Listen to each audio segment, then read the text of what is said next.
ছাত্রীরা, আজকে আমরা তাপ এই অধ্যায়টা শুরু করছি। আচ্ছা দেখো, সপ্তম শ্রেণীতে তোমরা সবাই জেনেছো যে বস্তুর উষ্ণতা বাড়াতে প্রয়োজনীয় তাপ নির্ভর করে বস্তুর উষ্ণতা বৃদ্ধির পরিমাপের ওপর, বস্তুর ভরের ওপর এবং বস্তু কোন উপাদান দিয়ে তৈরি তার ওপর। মানে তিনটে জিনিসের ওপর বস্তুর উষ্ণতা বাড়াতে প্রয়োজনীয় তাপ নির্ভর করে। সেটা কি? বস্তুর উষ্ণতা বৃদ্ধির পরিমাণ, মানে যে পরিমাণ উষ্ণতা বৃদ্ধি হলো, বস্তুটার ভর, মানে বস্তুটার ভর কতটা আছে, আর বস্তু কি উপাদান দিয়ে তৈরি। এবার দেখো, ধরি যদি আমরা বলি যে কোনো একটা নির্দিষ্ট ভরের জলের উষ্ণতা 25°C বাড়াতে যে পরিমাণ তাপ প্রয়োজন, ওই একই ভরের জলের উষ্ণতা 50°C বাড়াতে কতটা তাপ প্রয়োজন হবে। দেখো, ভরটা যেহেতু সমান আছে, 25° বাড়াতে যে পরিমাণ তাপের প্রয়োজন হবে, ওই একই ভরের জলের উষ্ণতা যদি 50° বাড়াতে হয় তাহলে কি হবে? দ্বিগুণ তাপের প্রয়োজন হবে।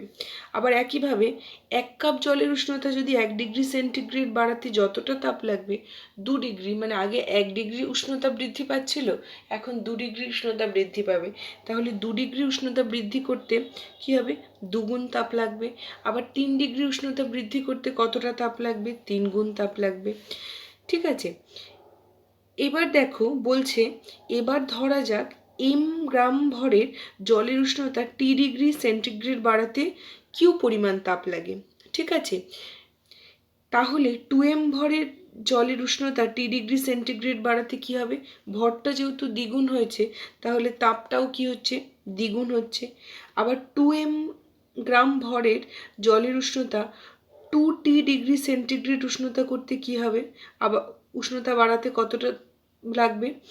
আগে লাগছিল 2T°C উষ্ণতা বৃদ্ধি করতে, এবার বলেছি 2T°C, মানে কি 2Q এর ডাবল হবে, মানে 2 × 2Q 4Q। মানে আমরা এখান থেকে এটা বুঝতে পারছি যে তাপ বৃদ্ধি করলে, তাপ প্রয়োগে যে উষ্ণতা বৃদ্ধি হবে সেটা কি রেশিওতে বৃদ্ধি হচ্ছে। মানে যদি আমাদের ভরটা দ্বিগুণ হয়ে যাচ্ছে, তাপ দ্বিগুণ দিতে হচ্ছে উষ্ণতা বৃদ্ধি করতে। উষ্ণতা যদি ডাবল বৃদ্ধি করতে হচ্ছে, সেক্ষেত্রেও তাপ ডাবল দিতে হচ্ছে। এবার দেখো এই হিসাবটাকে লক্ষ্য করো, বলছে তাপ গ্রহণ বা বর্জনের পরিমাণ, মানে যতটুকু তাপ গ্রহণ করছে, যে আগের ক্ষেত্রে আমরা দেখলাম 4Q, কখনো 2Q, যে পরিমাণ তাপ গ্রহণ করছে সেই তাপ গ্রহণ আর বর্জনের পরিমাণ বাই ভর ইন্টু উষ্ণতা বৃদ্ধি, মানে যতটুকু উষ্ণতা বৃদ্ধি হলো, এক্ষেত্রে বৃদ্ধি হয়েছে দেখো 2T। এই যে এটা কি হচ্ছে দেখো, সবসময় একটা কনস্ট্যান্ট ভ্যালু হচ্ছে, বলছে মানে একটা ধ্রুবক ভ্যালু হচ্ছে। বলছে দেখো, তাপ গ্রহণ বা বর্জনের পরিমাণ বাই ভর ইন্টু উষ্ণতা বৃদ্ধি বা হ্রাস। এক্ষেত্রে আগের আমরা যেটা করলাম তাতে হচ্ছে তাপ গ্রহণ হয়েছিল 4Q, ভর ছিল 2m, আর উষ্ণতা বৃদ্ধি হয়েছিল 2T। দেখো 4Q 2m 2T, এখানে কাটাকুটি করে কি পেলাম? QM/T। আবার যদি দেখো একইভাবে 5 গ্রাম ভরের জলের উষ্ণতা 6°C বাড়াতে হয়, তাহলে কত হবে? 5 × 6, মানে 30Q তাপ লাগবে। এবার যদি আমরা সেক্ষেত্রেও তাপ গ্রহণ বর্জনের পরিমাণ বাই ভর ইন্টু উষ্ণতা বৃদ্ধি করি, সেক্ষেত্রে দেখো হিসেবটা কি আসছে? 30Q/5m × 60, কাটাকুটি করে কি হলো? Q/m × T। অর্থাৎ কি দেখছি আমরা? একই পদার্থের ক্ষেত্রে তাপ গ্রহণ বা বর্জনের পরিমাণ বাই ভর ইন্টু উষ্ণতা বৃদ্ধি বা হ্রাস, এর মান কি হচ্ছে? সব সময় একই থাকছে।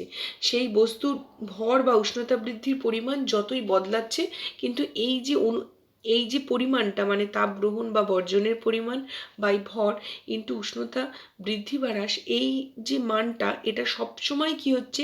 একই পদার্থের ক্ষেত্রে একই থাকছে। মানে এই জন্য আমি বললাম যে এইটাকে আমরা একটা ধ্রুবক বলতে পারি। ধরা যাক জলের ক্ষেত্রে আমরা ধরছি কি, এর মানটা হচ্ছে কে, কিন্তু আমাদের যখন জল পরিবর্তন করে অন্য কোনো পদার্থ নেব, তাহলেও কি হবে? এই কে এর মানটা সেক্ষেত্রে পরিবর্তন হয়ে যাবে। তাহলে আমরা যদি বলি কে সমান সমান কিউ, মানে তাপ গ্রহণ বা বর্জনের পরিমাণ বাই ভর সমান সমান আমরা লিখতে পারি এম, আর উষ্ণতা বৃদ্ধি বা হ্রাস হচ্ছে টি, তাহলে কে সমান সমান Q/m × টি, কারণ আমরা বলছি এইটা সমান সমান আমরা কে লিখতে পারছি, কিন্তু বিভিন্ন পদার্থ যখন পরিবর্তন হয়ে যাবে কে এর মানটাও তখন কি হবে, পরিবর্তন হবে। এখন যদি আমরা কে এর মান নির্ণয় করতে চাই তাহলে আমাদের কি তিনটে মান জানা দরকার।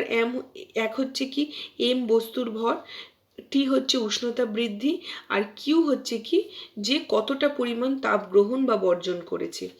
কিন্তু কিউ মাপার একক কি আমরা এখনো সেই অর্থে জানি না। তাহলে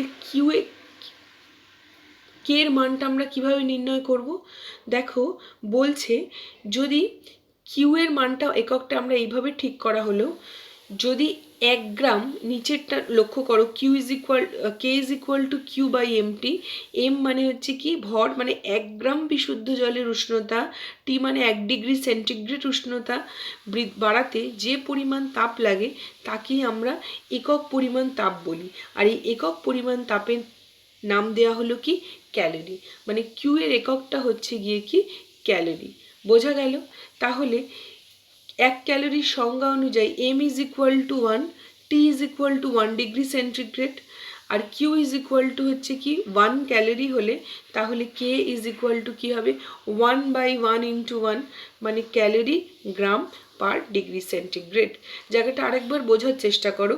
আমরা বললাম কে সমান সমান তাহলে Q by M into T, মানে কে এর মানটা কি একই বস্তুর ক্ষেত্রে একই থাকে, কিন্তু আমরা এম জানি কি বস্তুর ভর, তার একক জানি, টি জানি উষ্ণতা, তার একক কি, তাহলে কে এর একক বার করতে গেলে আমাদের আগে কিউ এর এককটা ঠিক করতে হবে।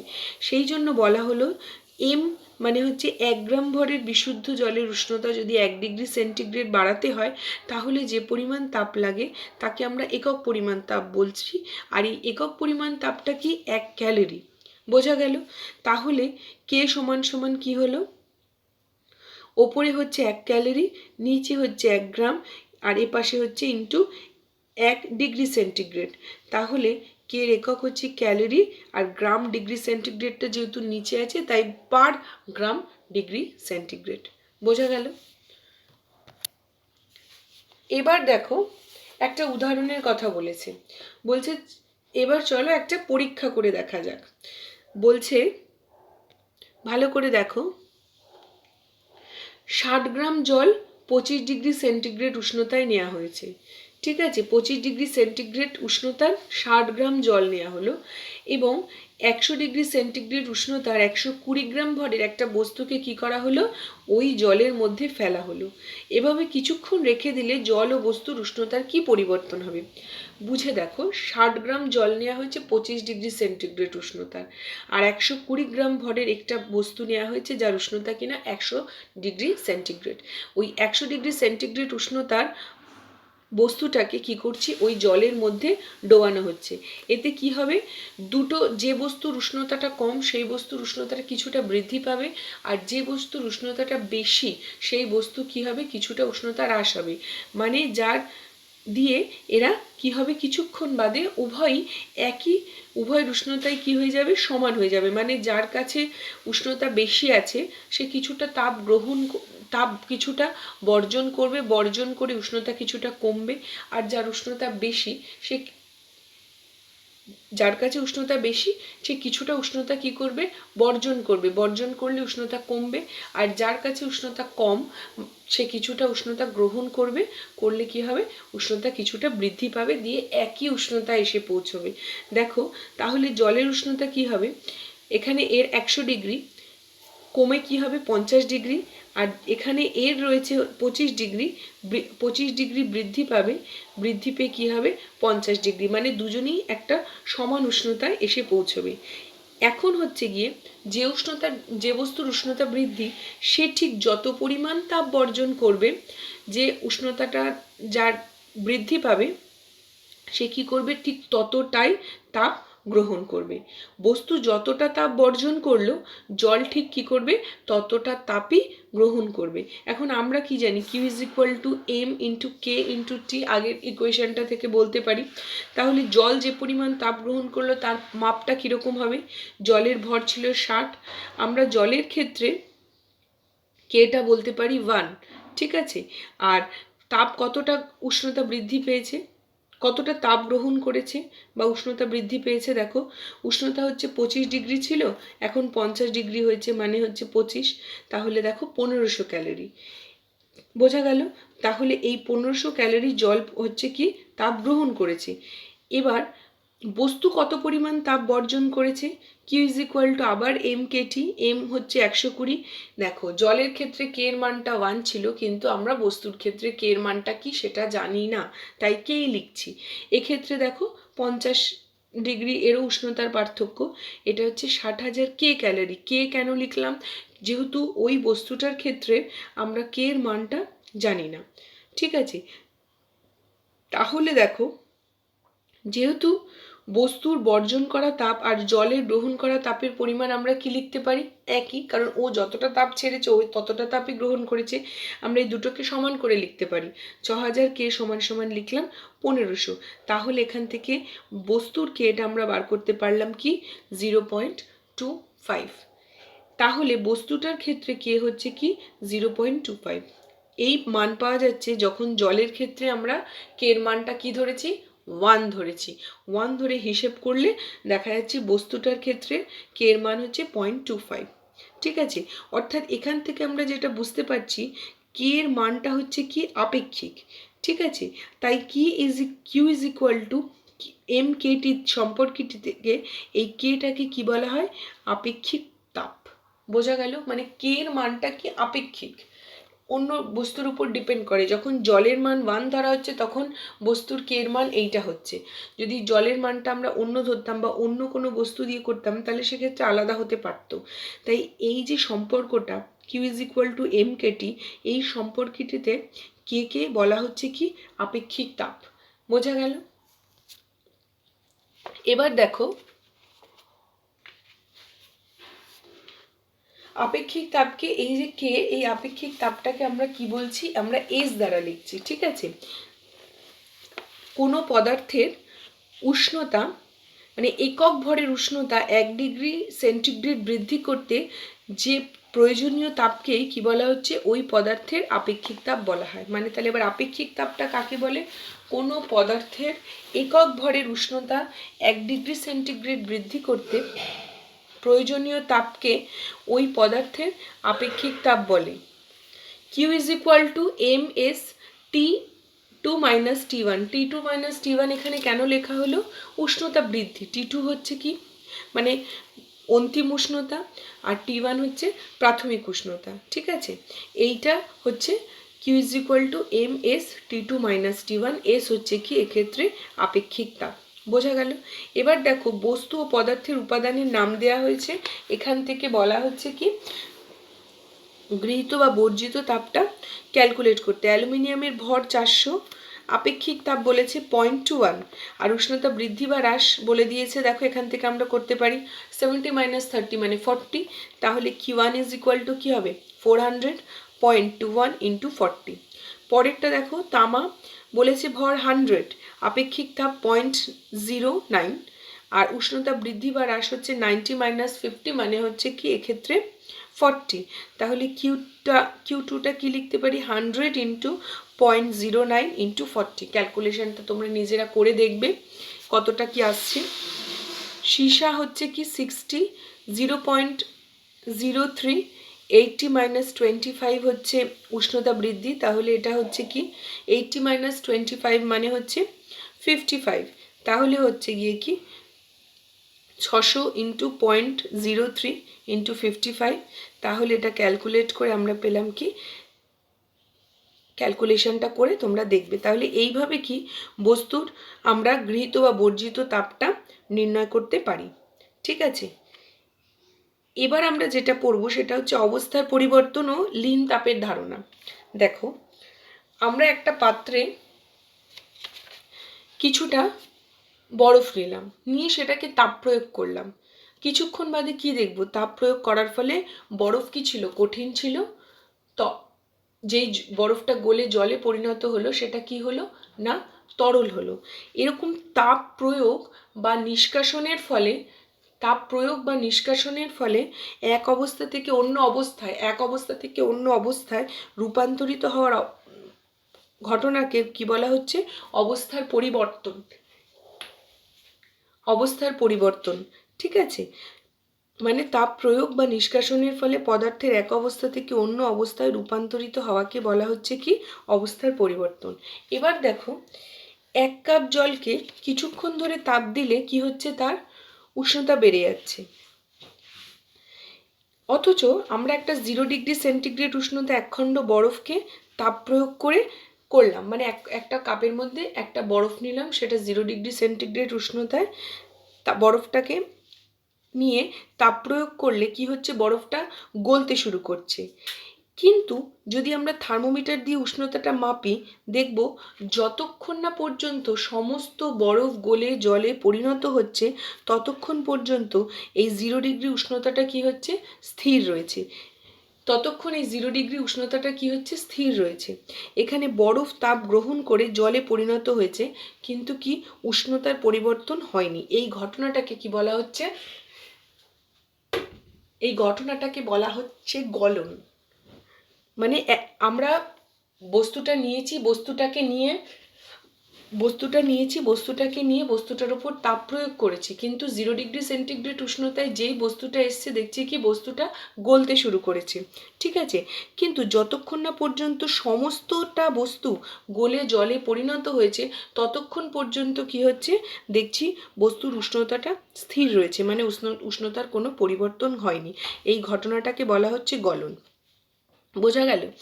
এভাবে বেশিরভাগ কঠিন পদার্থকে তাপ দিলে কি হচ্ছে? তরলে পরিণত হয়। সেক্ষেত্রেও ঘটনাটা কি? কোনো না কোনো নির্দিষ্ট উষ্ণতাতে ঘটে। মানে যে উষ্ণতাতে বস্তুটার গলন শুরু হবে, সমস্ত বস্তুটা যতক্ষণ না পর্যন্ত গলে তরলে পরিণত হবে ততক্ষণ পর্যন্ত সেই উষ্ণতাটা স্থির থাকবে।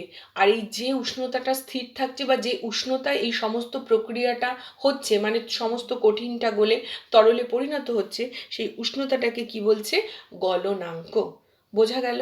মানে এই যে উষ্ণতাটা সমস্ত কঠিনটা গলে তরলে পরিণত হচ্ছে, আর যতক্ষণ না পর্যন্ত সমস্ত কঠিনটা গলে তরলে পরিণত হচ্ছে, উষ্ণতাটা স্থির থাকছে, তাকে আমরা কি বলছি? গলনাঙ্ক। তরল পদার্থ জমে কঠিনে পরিণত হওয়ার সময় কি হচ্ছে? তাপ ছেড়ে দিচ্ছে। যেমন হচ্ছে কি? তরল পদার্থ তাপ বর্জন করে কি হচ্ছে? কঠিনে পরিণত হচ্ছে। সেই ঘটনাটাকে আমরা কি বলবো এবার? কঠিনীভবন। অবস্থার এই পরিবর্তনের সময় কি হচ্ছে? তরলের উষ্ণতার কোনো পরিবর্তন হয় না। দেখো, তরল পদার্থ মানে হচ্ছে, ধরো জল যখন জমে কি হচ্ছে? বরফে পরিণত হচ্ছে। আমরা জানি জল জমে বরফে পরিণত হলে কি জলের উষ্ণতা বেশি থাকে, বরফের উষ্ণতা কম। তাহলে জলকে কি হচ্ছে? কিছুটা উষ্ণতা ছেড়ে দিয়ে তারপর গিয়ে বরফে পরিণত হচ্ছে। তাহলে তরল পদার্থ কি হচ্ছে? কিছুটা তাপ বর্জন করে কঠিনে পরিণত হচ্ছে। এবং এই অবস্থার পরিবর্তনটাও যখন ঘটছে, দেখা যাচ্ছে যে যখন আমরা পাত্রে জল রেখেছি কিছুটা জল বরফে পরিণত হয়েছে, আমরা যদি থার্মোমিটার দিই যে টেম্পারেচারটা দেখতে পারবো, সমস্ত জল যতক্ষণ না পর্যন্ত জমে বরফে পরিণত হয়েছে ওই উষ্ণতাটা কি হচ্ছে? স্থির থাকছে। এই অবস্থাতেও কোনো উষ্ণতার পরিবর্তন হচ্ছে না। আর এই যে উষ্ণতাটা, এটাকে আমরা কি বলছি? হিমাঙ্ক। দেখো, বলছে তরল পদার্থ তাপ বর্জন করলে একসময় জমে তা কঠিন পদার্থে পরিণত হয়। সেক্ষেত্রেও ঘটনাটি কোনো না কোনো নির্দিষ্ট উষ্ণতাতেই ঘটে। এক এক ধরনের তরল পদার্থের ক্ষেত্রে এই উষ্ণতা এক এক রকমের হয়। ওই নির্দিষ্ট উষ্ণতা ওই তরল পদার্থগুলির কি হচ্ছে? হিমাঙ্ক। পাশের সারণীতে কয়েকটি পদার্থের গলনাঙ্ক হিমাঙ্ক দেখানো হয়েছে। দেখো, পারদ বলছে গলনাঙ্ক -39.5, হিমাঙ্ক -39.5, বরফ 0, সোনাও এটা। তামা দেখো, সোনা হচ্ছে 1063, তামা 1083, ঢালাই লোহা 1200 এটা। মানে এখান থেকে দেখো আমরা একটা কথা বুঝতে পারছি, মানে হচ্ছে দেখো যখন কোনো পদার্থের অবস্থার পরিবর্তন হচ্ছে তখন কি হচ্ছে? যে উষ্ণতাতে তার অবস্থার পরিবর্তনটা হচ্ছে, মানে দেখো তরল কঠিনে পরিণত হচ্ছে, যেমন জল জমে বরফে পরিণত হচ্ছে, সেই যে উষ্ণতায় জলটা জমে বরফে পরিণত হওয়া শুরু করলো, যতক্ষণ না পর্যন্ত সমস্ত জল জমে বরফে পরিণত হচ্ছে উষ্ণতাটা স্থির থাকছে, এটাকে আমরা কি বলছি? হিমাঙ্ক। যে উষ্ণতাটায় এই ঘটনাটা ঘটছে। আর এই প্রক্রিয়াটাকে আমরা কি বলছি? কঠিনীভবন। আবার বরফ যদি একটা পাত্রে রাখি, দিয়ে সেটা কিছুক্ষণ বাদে দেখবো আস্তে আস্তে গলে জলে পরিণত হতে শুরু করছে। কিন্তু যতক্ষণ না পর্যন্ত সমস্ত বরফ গলে জলে পরিণত হচ্ছে, ততক্ষণ কি হচ্ছে? উষ্ণতাটা স্থির থাকছে। সেই উষ্ণতাটাকে আমরা কি বলছি? গলনাঙ্ক।